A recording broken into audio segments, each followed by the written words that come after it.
He squeezed the trigger once. The German scout 600 yards away dropped without a sound.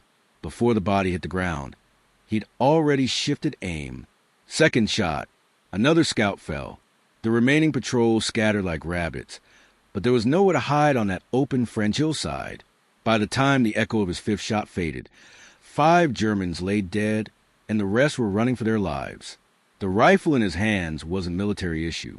It was a civilian target rifle, built for sports shooting competitions, not war. Every officer who saw it said the same thing. That antique won't last a week in combat.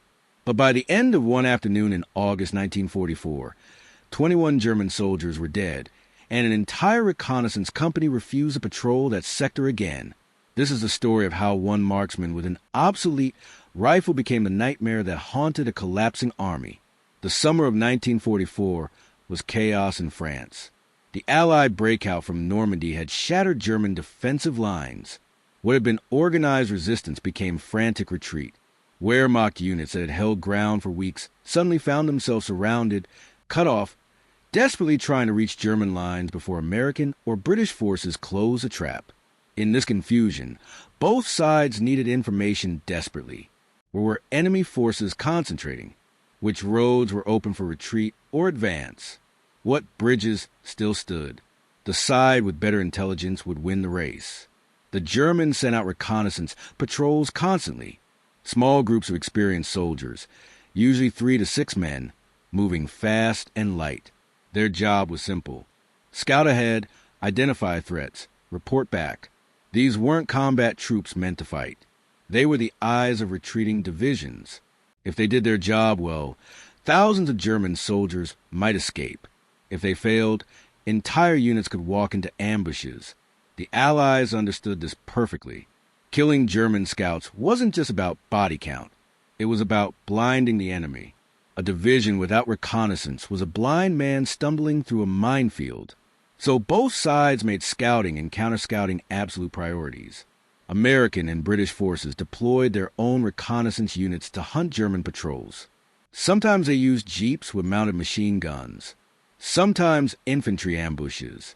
And sometimes they used snipers. This is where our marksman enters the story. His name doesn't appear in most official records.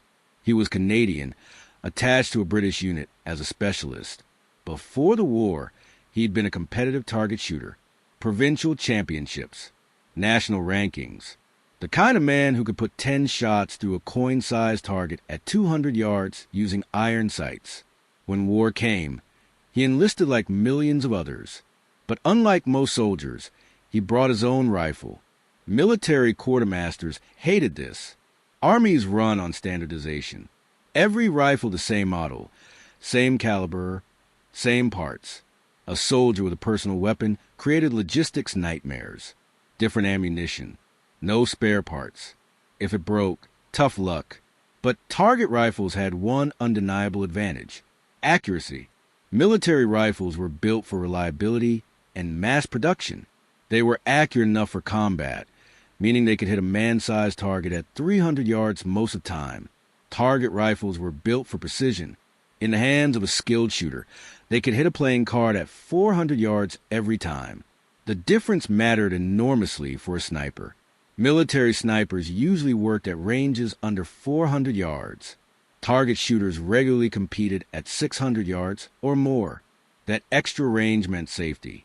A sniper who could kill at 600 yards can gauge enemies who couldn't effectively return fire. The marksman's rifle was a pre-war target model. Bolt action, heavy barrel for stability, finely adjusted trigger, high-quality sights. It looked like a military rifle's sophisticated older brother. Sleeker lines, better finish. Precision where military rifles had utility. Every part was hand-fitted. The trigger broke cleanly at exactly 3 pounds of pressure. The sights were calibrated in tiny increments. This rifle was a tool for winning competitions, not surviving mud in combat. That's why officers kept saying it wouldn't last. The marksman didn't argue with them. He just kept volunteering for reconnaissance and counter-sniper work.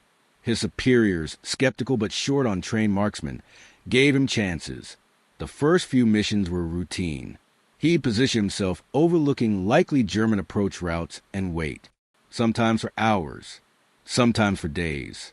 Patience is a sniper's primary skill, more important than shooting, because the shot itself takes seconds.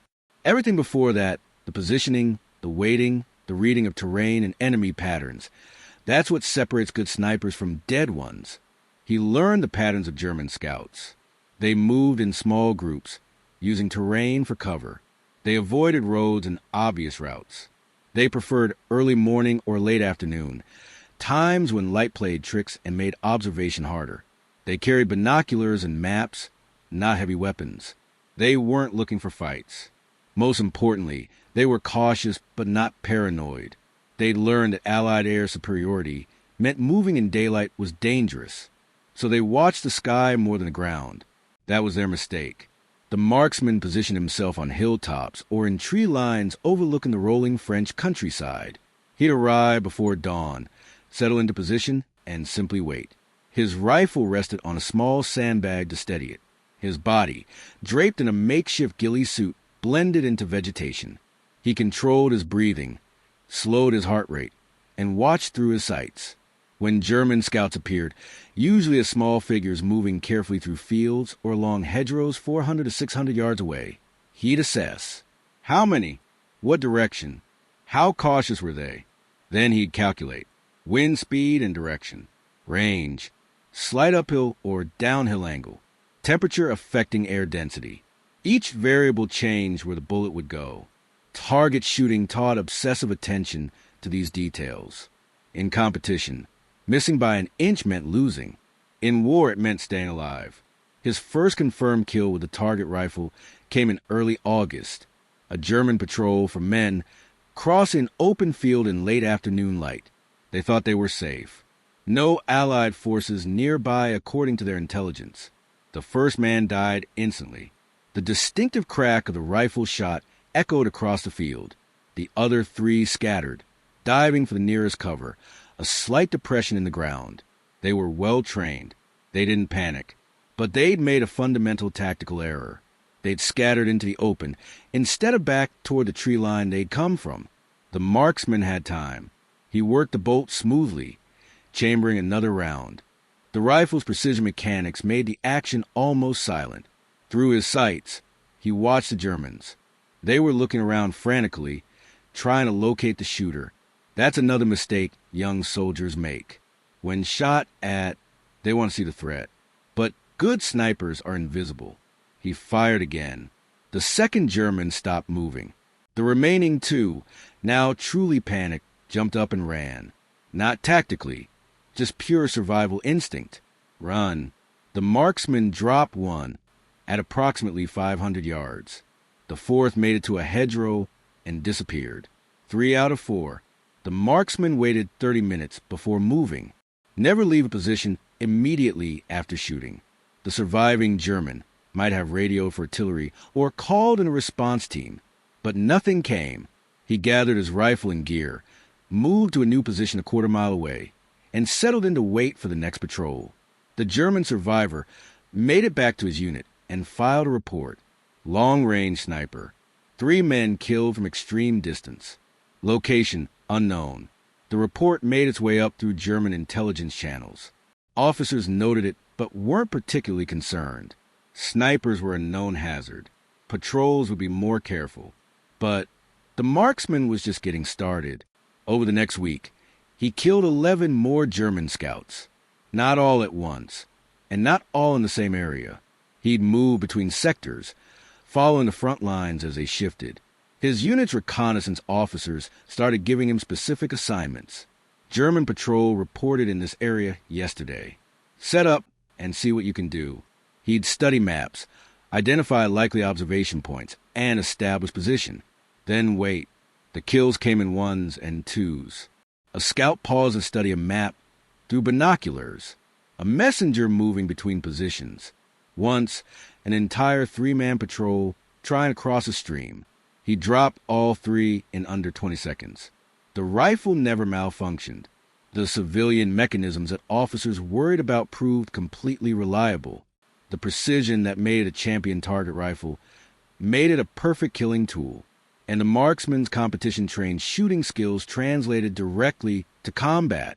There was no difference between putting rounds through a bullseye and putting them through a human being, at least not mechanically. Psychologically, that's a different question.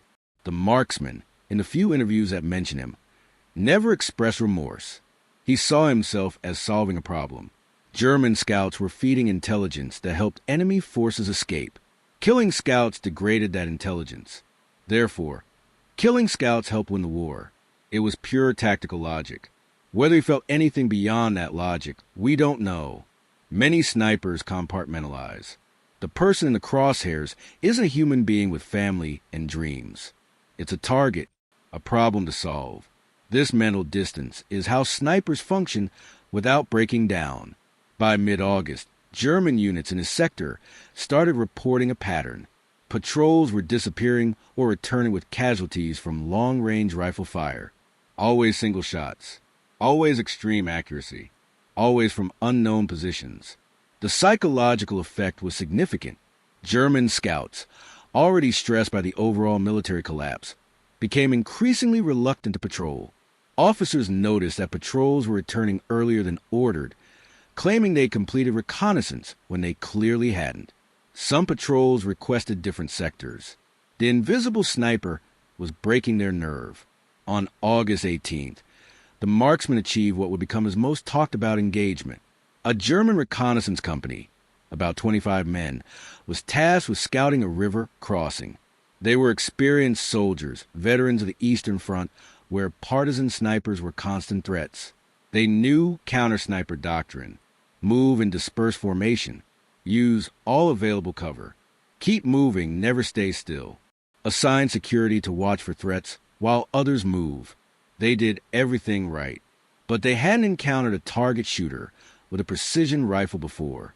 The marksman had positioned himself on a wooded hillside 700 yards from the river, well beyond the range German doctrine, considered dangerous for rifle fire. Their own snipers rarely engaged past 400 yards. At 700, they assumed they were safe. They weren't. The first shot killed the company commander. He'd paused for perhaps 5 seconds to look through binoculars at the river. That's all the time the marksman needed. The Germans reacted instantly, scattering and taking cover. But the hillside offered perfect observation of the entire river approach. Wherever they hid, he could see them. Over the next 40 minutes, he systematically engaged every German who moved. A soldier running between cover positions. Another trying to signal with hand gestures. A third crawling toward a better position. Each shot was carefully aimed. Each shot hit. The Germans tried to return fire, but they couldn't locate him. Shooting at 700 yards toward a wooded hillside without knowing exactly where the enemy was meant wasting ammunition. They tried to withdraw, but the only cover route back required crossing an open space. The first man to try died instantly, so they were pinned, trapped by one man with one rifle. German training emphasized fire and maneuver. Suppress the enemy while others advance or retreat. But you can't suppress what you can't see. The marksman fired, worked the bolt, aimed, fired again. The rifle's accuracy never wavered. The heavy barrel, designed for long competition strings where barrels heat up and affect accuracy, stayed cool and precise. The hand-fitted action cycled smoothly every time. The trigger broke cleanly at exactly 3 pounds, every single time. By the time he stopped, 21 Germans were casualties. Some dead, some wounded badly enough to be out of action. The survivors, maybe 4 men, stayed frozen in cover until darkness fell, then retreated. The marksman, running low on ammunition and knowing the Germans might call in artillery if he stayed, withdrew before dark. He moved 3 miles of friendly lines, reported the engagement to his commanding officer, and cleaned his rifle. The German unit, or what remained of it, filed a detailed report that night. Their description of the engagement, of being pinned by accurate fire from impossible range, of losing most of a company to a single shooter, was received with skepticism. 21 casualties from one sniper seemed exaggerated, but other reports corroborated the pattern. Something unusual was happening in that sector. German intelligence officers tried to understand. Was this a new Allied sniper tactic? Were Americans or British using specialized rifles? They interrogated prisoners who might have information about enemy sniper doctrine. They reviewed all reports of long-range engagements. The conclusion they reached was almost correct. The Allies had deployed one or more snipers with superior equipment and training, probably targeting reconnaissance elements specifically. What they didn't understand was that it was just one man with a civilian target rifle that everyone said wouldn't last in combat. The rifle that was obsolete and wouldn't last a week had, by late August, accounted for confirmed kills numbering in the dozens. The exact count is unclear. Records list a marksman as responsible for numerous enemy casualties during reconnaissance operations. Some sources suggest the total was over 40. Others say it could have been much higher because not all sniper kills were recorded properly. Combat is chaotic. Snipers often work alone or in small teams. Their kills aren't always witnessed or confirmed. The marksman didn't keep a personal count. He focused on the mission. The psychological impact was multiplied beyond the actual casualty numbers. German units in the sector became increasingly reluctant to send out scouts. When they did, patrols moved with extreme caution, taking much longer to complete reconnaissance. This meant German commanders had slower, less reliable intelligence about Allied movements. Divisions stumbled into Allied positions they didn't know were there. Retreat routes thought to be open turned out to be blocked. The fog of war, always present, became even thicker for German forces because the eyes of their army had been blinded. The marksman's own superiors finally acknowledged that maybe the target rifle wasn't such a bad idea after all. They stopped making jokes about his civilian weapon and started asking if he could train others. Could regular military snipers benefit from target shooting techniques? Could precision rifles be manufactured for military use? The answers were yes, but too late for the current war. Precision manufacturing took time and resources. The war would be over before new rifles could be produced in quantity. But the lessons would influence post-war sniper doctrine. By September 1944, the German front in France had collapsed entirely. The rapid Allied advance meant static sniper positions became less useful. The marksman's unit moved into more conventional combat operations. His specialized skills were needed less. He continued to serve, but the opportunity for long-range precision shooting decreased as warfare became more fluid and close-range. The target rifle, still functioning perfectly, went back into its case more often than it came out. After the war ended, the marksman returned home to Canada. He went back to civilian life with minimal fuss. No book deals, no speaking tours. He'd done a job that needed doing. Now it was over. Time to move on.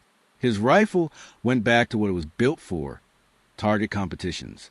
He'd occasionally tell stories about the war, though usually only when asked directly. He didn't consider himself a hero, just a soldier who'd been good at one specific thing. The German soldiers who survived encounters with him had a different perspective. In post-war interviews, some veterans recalled the terror of being pinned by invisible accurate fire. They'd faced machine guns, artillery, and tanks, all frightening in their own ways. But the sniper who could kill from ranges they thought were safe, that was different. That was personal. A machine gun sprays bullets everywhere. It's not aiming at you specifically. A sniper's bullet has your name on it. The tactical lessons of the marksman's service were studied carefully by military planners. First, the value of long-range precision shooting was confirmed. Armies had known snipers were useful, but the extreme effectiveness of precision rifles at extended ranges wasn't fully appreciated. Post-war, military sniper programs emphasized longer-range capability. Rifles were designed with accuracy as a higher priority. Scopes improved. Training incorporated target shooting techniques. Second, the psychological impact of snipers was documented. It wasn't just about killing enemies. It was about creating fear and caution. A sector with an active sniper became a place where soldiers moved differently, thought differently, took fewer risks. That caution slowed operations and degraded effectiveness.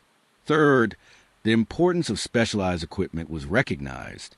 The marksman's target rifle wasn't better because it was civilian. It was better because it was built for precision. Military rifles were compromises between many factors: reliability, cost, ease of manufacture, durability. Target rifles compromised nothing except cost. They were expensive, hand-fitted precision instruments. The lesson wasn't to give every soldier a target rifle. It was to recognize that certain specialists needed specialized equipment, even if it complicated logistics. Fourth, individual skill multiplied by proper equipment could have strategic impact. One man with the right rifle and training had disrupted operations across an entire sector. He'd forced enemy commanders to change tactics and burn through reconnaissance personnel. The force multiplication of a skilled specialist was proven. The marksman story raises interesting questions about military thinking and innovation. Why were officers initially skeptical of his target rifle? Because military culture values standardization and proven systems. New or different creates risk. The rifle wasn't standard issue, therefore it was suspect. This thinking protects armies from untested gimmicks, but it also sometimes rejects genuine innovation. The marksman proved his rifle worked by actually using it. Results overcame skepticism. If he'd been prevented from bringing his own weapon, dozens of German soldiers might have survived, and Allied reconnaissance might have been less effective. How many other potentially valuable innovations were rejected because they didn't fit standard doctrine? The question applies beyond sniping. Military history is full of examples where individuals with non-standard ideas were ignored until crisis forced armies to listen. The marksman benefited from being allowed to prove himself. The broader lesson is about balancing standardization with flexibility. Armies need standards to function. Logistics, training, tactics all depend on predictability. But room for specialists with unique capabilities creates opportunities. The key is knowing when to enforce standards and when to permit exceptions. The marksman's rifle was an exception worth permitting. The German experience offers a mirror perspective. Their scouts were well-trained, experienced soldiers using correct doctrine. Yet they were systematically defeated by one opponent who operated outside their understanding of normal sniper capabilities. They couldn't adapt quickly because their doctrine didn't account for precision fire at extreme ranges. By the time they understood what they faced, it was too late. The front had collapsed and individual sniper threats became irrelevant. This illustrates a fundamental problem in warfare. Doctrine based on past experience can blind you to new threats. German counter-sniper doctrine worked well against Soviet snipers on the Eastern Front, but it didn't work against a precision target shooter in France. Adapting doctrine takes time, communication, and willingness to change. In rapid collapse conditions, none of those factors were available. So German scouts kept dying because their army's understanding of sniping was outdated. Modern military forces study these lessons. Sniper training now emphasizes extreme range shooting. Rifles are built to engage targets past 1,000 yards. Ammunition is manufactured to tight tolerances for consistency. Scopes incorporate laser rangefinders and ballistic computers. Everything the marksman calculated in his head, modern equipment calculates automatically, yet the fundamentals remain unchanged. Patience, fieldcraft, reading terrain, understanding enemy patterns. Technology enhances but doesn't replace these skills. A sniper with the best rifle in the world is useless if positioned poorly or impatient. The marksman's success came from competition-trained patience as much as shooting skill. He could wait motionless for hours. He could pass on marginal shots, waiting for perfect opportunities. He understood that one good shot was worth more than 10 rush shots. These qualities made him deadly. The psychological dimension of his work deserves deeper consideration. Was he troubled by killing? Did the faces of dead Germans haunt him? We don't know because he rarely discussed it. What we do know is that he functioned effectively throughout the campaign. He didn't break down, didn't refuse missions, didn't show signs of combat stress. Either he was exceptionally resilient, or he'd found effective mental compartmentalization. Competition shooting might have helped. He'd spent years viewing targets not as objects but as problems to solve. A bullseye wasn't paper, it was a challenge. Hitting it produced satisfaction. Perhaps enemy soldiers became similar problems. Not human beings, but challenges. Solve the problem of range, wind, and movement. Execute the shot. Confirm success. Move on. This psychological framework, while perhaps disturbing from civilian perspective, is how many snipers function. The alternative is confronting the full weight of taking human lives repeatedly. That weight breaks most people eventually. Snipers who think too much about their targets often lose effectiveness or psychological health. So armies, consciously or not, select for and train people who can create emotional distance. The marksman had that ability. Whether natural or learned, it made him an effective weapon. After the war, did it make civilian life harder? Did he struggle with what he'd done? The limited information available suggests he adjusted well. He lived a normal life, maintained relationships, held jobs. Either the killing didn't affect him deeply, or he managed the effects privately. Many combat veterans never discuss their experiences. The worst memories stay buried. Families might never know what a veteran did or saw. The veteran carries it alone, sometimes for decades, sometimes for life. This isolation is both coping mechanism and ongoing burden. The marksman might have been one of these silent carriers. We celebrate his tactical achievements, the impressive shooting, the strategic impact, but we don't see the internal cost, if any. That's the hidden price of making human beings into efficient killers. The marksman's legacy lives in modern sniper doctrine and in the memories of those who served with or against him. British and Canadian military histories mention him briefly. German memoirs occasionally reference the devastating sniper activity in late summer 1944. But there's no monument, no medal specifically for this work. His contribution was real, but not the kind that generates public celebration. Sniping is necessary but uncomfortable. Societies honor soldiers who charge machine gun nests or defend positions against overwhelming odds. Those are clean heroics. But systematically shooting unsuspecting enemies from hiding doesn't feel heroic, even when it's tactically brilliant and strategically important. So the marksman fades into historical footnotes. Specialists remember him. The rest of us don't learn his name. That seems wrong. Effectiveness matters more than comfort. The marksman helped win the war in his sector. He saved Allied lives by degrading enemy intelligence. He deserves recognition equal to any infantry hero. But that recognition will probably never come. His story is too specific, too technical, too uncomfortable. It's easier to honor the obvious heroics and forget the uncomfortable necessities. What would the marksman himself think about all this analysis? Probably he'd shrug. He did a job. It needed doing. He was good at it. End of story. Overanalysis would seem pointless to someone who saw problems and solved them. The rifle worked. The shots hit. The enemy died. The mission succeeded. Everything else was just noise.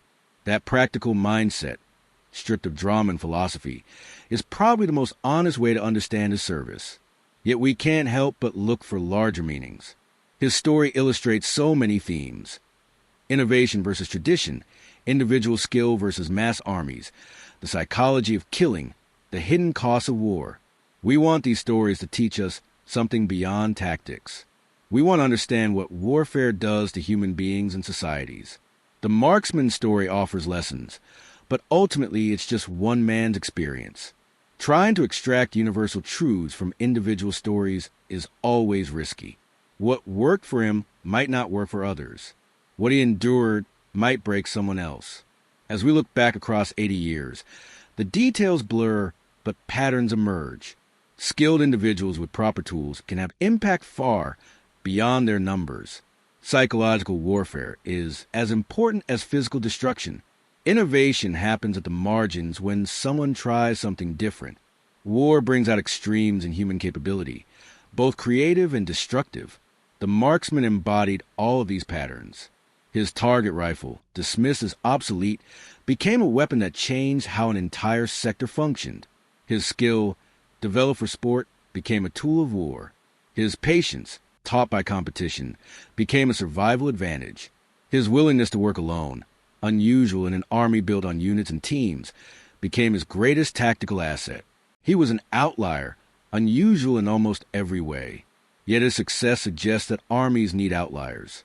The specialists who don't fit standard molds, but bring unique capabilities. Making room for these people, giving them latitude to operate differently, pays dividends. But it requires commanders willing to to trust the unusual. The marksman was lucky. He had officers who, despite initial skepticism, let him prove himself. Without that permission, his rifle would have stayed in storage and his skills would have gone unused. How many other potential marksmen were never given that chance? How many innovations were rejected because they seemed too different? We'll never know. We only see the successes, the times when something unusual was permitted and worked. The failures and missed opportunities vanish into history unrecorded. This creates survivor bias in our understanding. We study the marksman and conclude that allowing individual initiative is good. But we don't see all the times individual initiative led to disaster. The soldiers who brought inappropriate personal weapons that failed in combat. The self-taught tactics that got people killed. Selection bias makes the past look more innovative than it was. Still, the marksman story is worth preserving, not as perfect lesson, but as example of possibilities.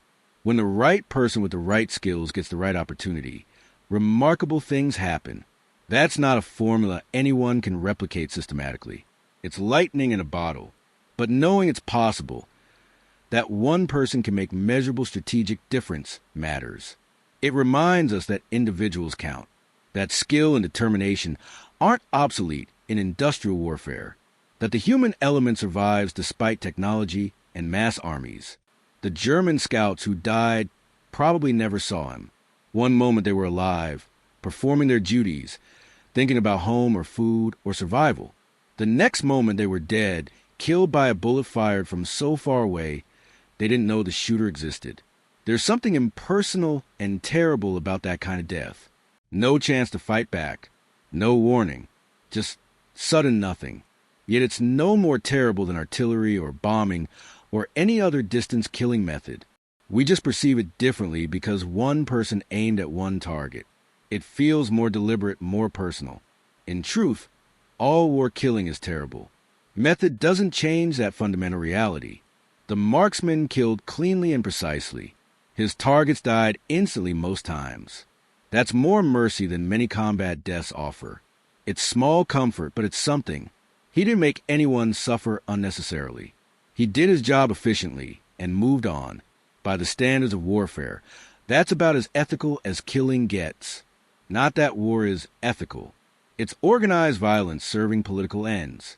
But within that terrible context, some ways of fighting are less awful than others. The marksman's way was less awful than many alternatives. As the years passed and the marksman aged, occasionally someone would ask about his war service.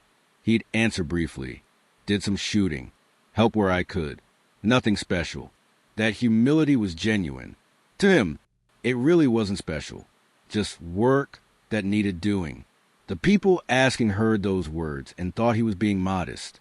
Humble veteran understating his heroics. Maybe he genuinely saw it as unremarkable. He had a skill. The army needed that skill. He provided it. Transaction complete. No need for drama or recognition. That perspective is almost alien to our modern understanding. We expect veterans to either celebrate their service or be traumatized by it. The idea that someone could do remarkable things in combat and view it as just a job seems impossible. But maybe for some people, that's exactly how it works.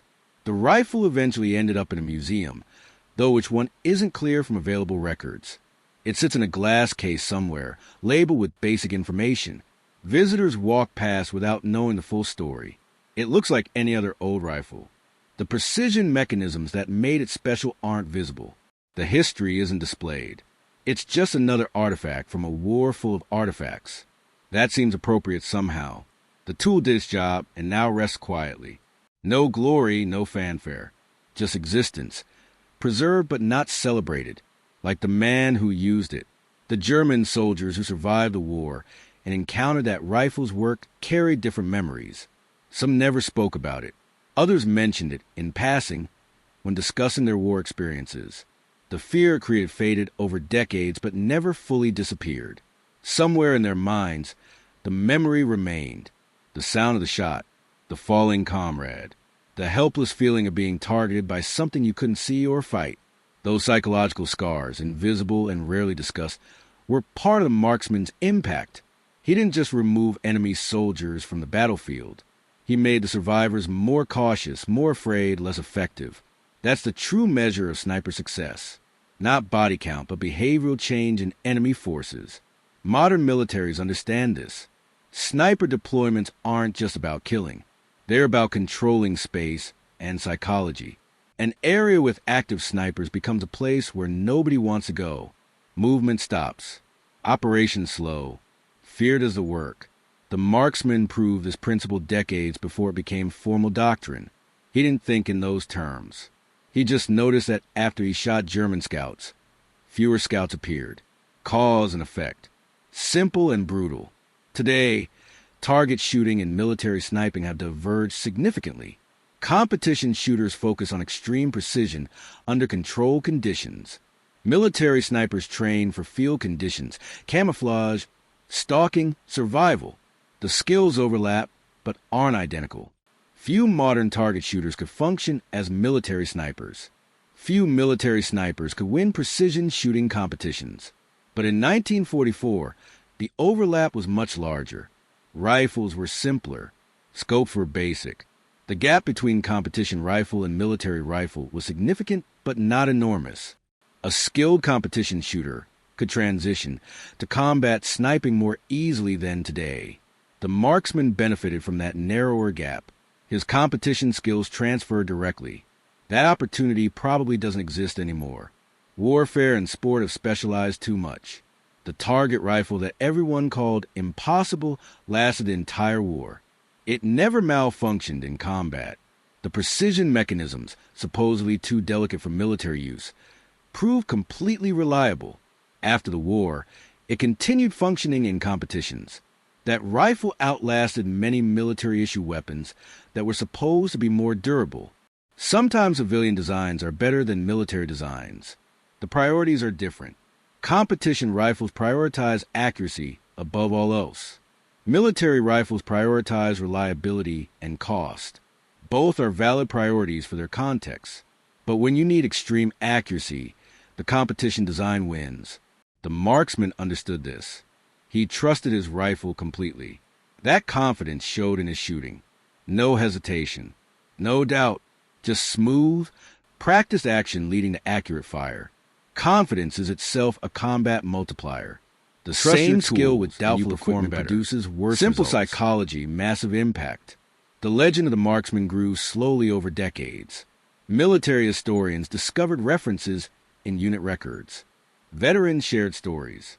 Gradually, the outline of what he'd accomplished became clear. Each news source added details. Some contradicted others. Numbers varied. Dates shifted. But the core story remained consistent. One man with a target rifle killed dozens of German scouts and terrorized an entire sector. The specifics might be arguable, but the broad strokes are solid. In recent years, interest in sniper history has increased. Books, documentaries, films, all exploring the specific skills and experiences of military snipers. The marksman story appears in some of these works, usually briefly. He's become a footnote in the larger sniper narrative. That's probably appropriate. He wasn't the deadliest sniper or the most famous. He was just one very effective specialist who happened to use unusual equipment. His place in history is small but secure. The lessons his service taught continue to influence modern military doctrine. That's legacy enough. So what do we take from this story? That writing off equipment or tactics as obsolete might be premature. That individual skill still matters in modern warfare. That innovation often comes from unexpected places. That psychological impact can exceed physical damage. These lessons are useful. But maybe the most important lesson is simpler. Humans are adaptable and surprising. Put someone in difficult circumstances with limited resources, and they'll find ways to succeed that nobody predicted. The marksman wasn't supposed to accomplish what he did. His rifle wasn't supposed to work in combat. The results weren't supposed to be possible. Yet everything worked because one skilled person adapted his peacetime abilities to wartime needs. That adaptability is the real story, not the rifle, not the tactics. Just human flexibility and determination. when we face our own impossible challenges, we do well to remember that resources matter less than resourcefulness. The marksman didn't have the best possible equipment. He had what he had. He made it work through skill and persistence. That's achievable for anyone. We all have something we're good at, some skill developed for other purposes. The question is whether we can adapt that skill when circumstances demand it. The marksman could. His target shooting became a combat asset. What skills might you adapt if necessary? That's the question his story asks us across the decades. Not whether you could shoot like him, whether you could adapt like him, whether you could look at resources everyone else dismisses and see possibility, whether you could turn impossible into accomplished through pure stubborn competence. If you enjoyed the story of impossible becoming inevitable, subscribe for more untold war stories. Where are you watching from? Drop your location in the comments below.